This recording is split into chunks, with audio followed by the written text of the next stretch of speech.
Jasmine Crockett stood backstage at the CNN town hall, her navy blue pantsuit neatly pressed, heart pounding as she heard Kash Patel's voice echoing through the speakers.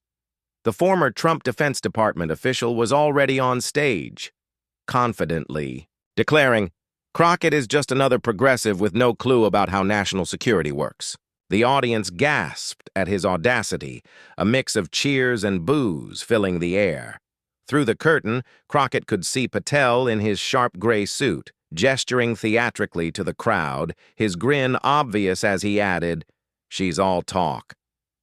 No, real substance, typical of someone who's never handled classified documents." The crowd grew louder, with Patel's fans clapping enthusiastically.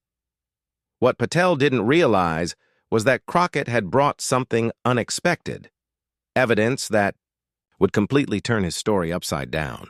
As the first-term Congresswoman from Texas gripped her folder tightly, her eyes narrowed with resolve. This wasn't just another political debate. This was her moment to expose Patel on national television. When the host announced, "And now, joining us is Congresswoman Jasmine Crockett," she took a deep breath and stepped into the light, ready to turn this ambush into Patel's worst nightmare. Before we dive deeper into this shocking showdown, hit that like button and subscribe to stay updated on the most explosive political face-offs. Comment where you're watching from. The CNN studio lights burned as Kash Patel owned the stage like he always did. The former Defense Department Chief of Staff under Trump stood with the confidence of someone used to power, his polished look matching his carefully rehearsed lines. The moderator, Chris Wallace, introduced him as one of the key figures in the last administration's national security team. Patel nodded appreciatively, soaking in the scattered applause from his conservative fans. His reputation preceded him: loyal Trump ally, outspoken critic of the Biden team, and frequent guest who never backed down from a fight. "I'm here to talk facts," Patel began, his voice carrying the authority he'd built during his Pentagon days. "Our national security has been weakened under this administration, and lawmakers like Jasmine Crockett are part of the problem. They're focused on performative politics, while our enemies grow bolder." The conservative side of the crowd nodded in agreement, with a few shouting, "Tell it like it is, Kash," echoing through the studio. "Congresswoman Crockett is a perfect example," Patel continued, pointing toward the wings where she'd soon appear. "First-term representative who spends more time on social media than on learning basic national security procedures. She's criticized our intelligence community without ever handling a classified document. It's easy to throw stones when you've never been in the arena." His fans clapped while others shifted uncomfortably. The room was divided. Chris Wallace tried to regain control. "Strong words, Mr. Patel. Let's bring out Congresswoman Crockett." To respond, the spotlight turned to the side of the stage as Jasmine Crockett appeared. At 42, the freshman Congresswoman from Texas carried herself with the calm confidence she'd honed as a civil rights attorney. Her navy blue pantsuit was accented by a statement necklace, her expression steady but fierce. Unlike Patel, who had years in Washington's power circles, Crockett represented a newer breed of progressive lawmakers, elected in 2022. She'd quickly become a prominent voice on the House Judiciary Committee, known for her sharp legal mind and refusal to back down. As she took her seat across from Patel, the contrast was striking: his establishment confidence versus her fresh determination. Wallace introduced her as a rising star in the Democratic Party and a member of the House Judiciary Committee outspoken on government transparency. "Thank you for having me," Crockett said, her voice steady as she set her folder on the table beside her. "I've been listening to Mr. Patel's characterizations, and I'm looking forward to setting the record straight." Behind the scenes, Crockett's aide handed a note to the production team. "Be ready to display Exhibit A when signaled." On the note was information that could change everything about this face-off. The stakes were clear to everyone watching. This wasn't just about two politicians debating policy. It was about credibility, authenticity, and who really understood the weight of national security. For Patel, it was about keeping his image as a trusted insider. For Crockett, It was about showing that new voices deserved respect, especially when backed with facts. What Patel didn't know was that Crockett hadn't come unprepared. The folder next to her contained details that could rip his entire argument and his credibility to pieces in seconds. The tension in the studio was thick as Chris Wallace turned to Jasmine Crockett. "Congresswoman, Mr. Patel has essentially questioned your qualifications to discuss national security matters. How do you respond?" Crockett adjusted her mic, her expression steady but fierce. "First, let me thank Mr. Patel for his service. It's always important to hear from former officials, especially those with such, let's say, unique experiences in the previous administration." Her slight pause on unique drew some nervous laughter from the crowd. Patel's grin tightened, but she pressed on. "I find it interesting that Mr. Patel questions my qualifications when my role on the Judiciary Committee specifically includes oversight of national security. That's literally part of my job as a member of Congress." Patel leaned forward, interrupting. "Committee assignments don't equal expertise, Congresswoman. I've actually handled top-secret information. I've been in the room where decisions impacting global security were made. With all due respect, reading briefings isn't the same as creating them." His supporters cheered while others looked uneasy. The room was divided. Wallace tried to step in, but Patel barreled ahead. "The American people deserve representatives who understand the seriousness of these issues, not politicians using them as talking points on CNN. His voice rose, more confident. "When was the last time you were briefed on a Level 1 security threat? Ever had to make decisions about classified intel that could affect American lives?" The questions came fast, clearly meant to rattle Crockett and paint her as unqualified. His fans nodded while others shifted nervously. Patel kept going. "This administration and its defenders, like Congresswoman Crockett, have weakened our global standing. Our adversaries are emboldened because they know our leadership lacks spine. It's easy to criticize from the sidelines when you've never been in the game." Wallace finally cut in. "Mr. Patel, let's allow the Congresswoman to respond." Crockett stayed composed, her eyes narrowing slightly. "Thank you, Chris. Mr. Patel seems very concerned about handling classified information correctly, which is interesting given his own history." She glanced at her folder but didn't open it yet. "Before I get into that, I'd like to remind everyone that congressional oversight of intelligence and security is a constitutional duty. It's not sitting on the sidelines, it's doing the job the American people elected me to do." Patel scoffed, shaking his head in clear dismissal. The audience, and Wallace, took note. Crockett continued. "My background as a civil rights attorney taught me the importance of both security and due process. National security and constitutional rights aren't in conflict. They must work together in a democracy." "Pretty words," Patel interjected, his tone condescending. "But again, no real substance. This is exactly what I'm talking about. Performative politics instead of real experience." The reaction from the audience was split, some cheering Patel's aggression, others bristling at his constant interruptions. Wallace turned to Patel. "Mr. Patel, you've had your say. Let's let the Congresswoman finish." Patel gestured mockingly. "By all means, I'm just hoping we get to some actual substance." The camera caught Crockett's face, not anger, but something closer to satisfaction, like she'd been waiting for this moment. She spoke, her tone even. "Since Mr. Patel is so focused on the proper handling of sensitive information, maybe we should discuss his own record in that area." Her hand moved to the folder. "Because while he questions my experience, there are serious questions about his own conduct that the American people deserve answers to." The room tensed. Patel's expression faltered as Crockett opened her folder and pulled out several documents. The camera zoomed in on the papers, official government forms with letterheads. "Mr. Patel, are you familiar with the inspector?" General's report dated June 2022 on unauthorized disclosures of classified information during the transition period?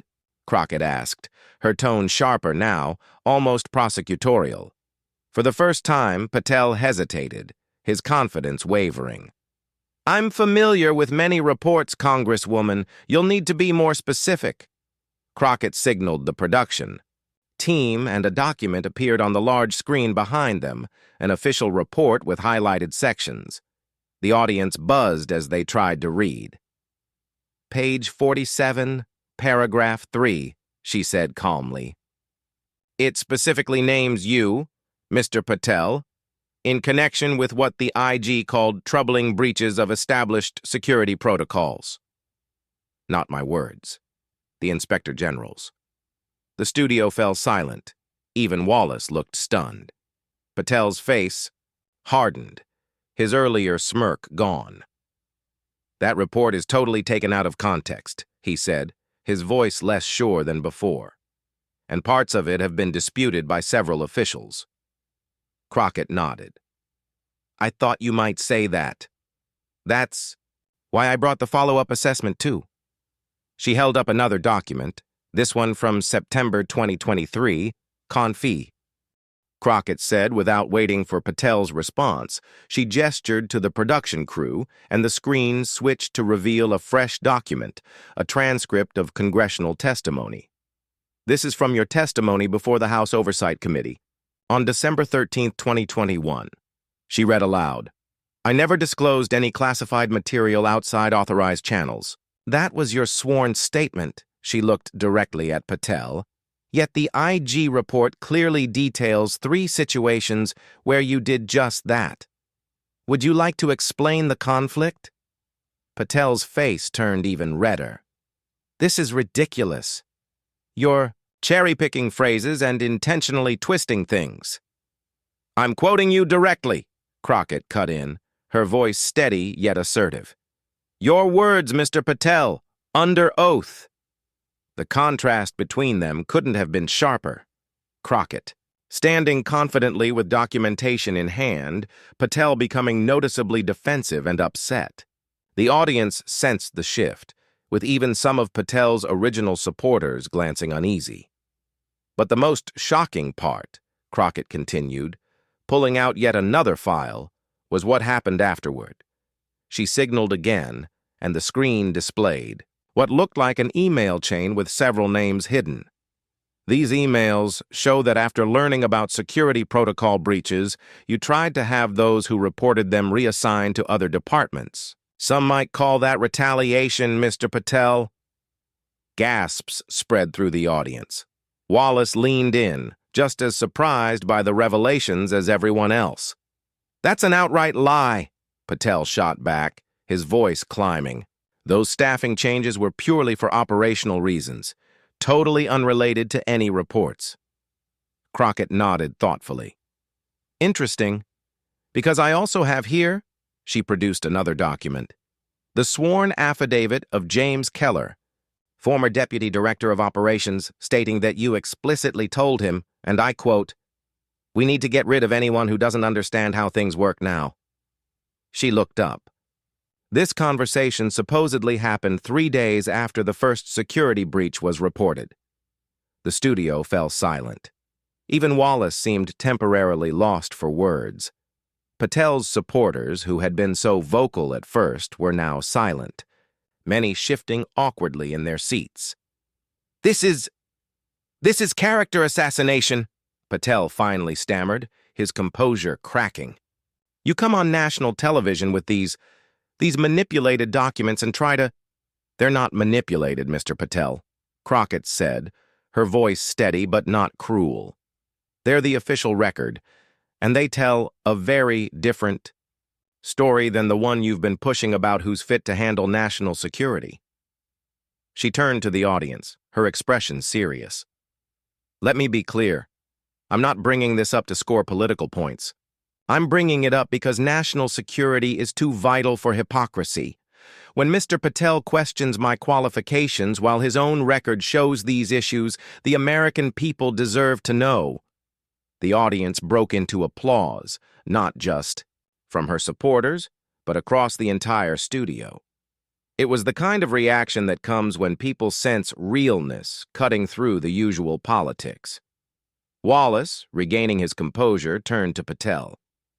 "Mr. Patel, would you like to address these specific claims about retaliating against staff who reported security breaches?" Patel's face had gone from red to pale. He adjusted his microphone, clearly stalling to gather himself. These are complicated matters that can't be reduced to sound bites. National security work requires nuanced decisions that might look questionable to outsiders without full context. It was a weak response, and everyone knew it. The audience's reaction said it all, with several people audibly sighing. Crockett seized her chance and delivered the final punch. "You know what, Mr. Patel? I actually agree with you on one thing. National security is nuanced and complex. That's why it demands integrity, transparency, and accountability. It needs leaders who follow the same rules they expect from others." She gathered her documents, stacking them neatly.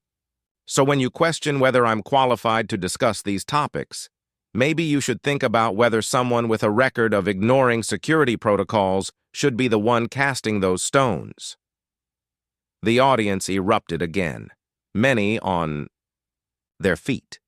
The camera panned across faces, capturing shock, admiration, and that special energy that comes from witnessing something raw and unscripted on live television.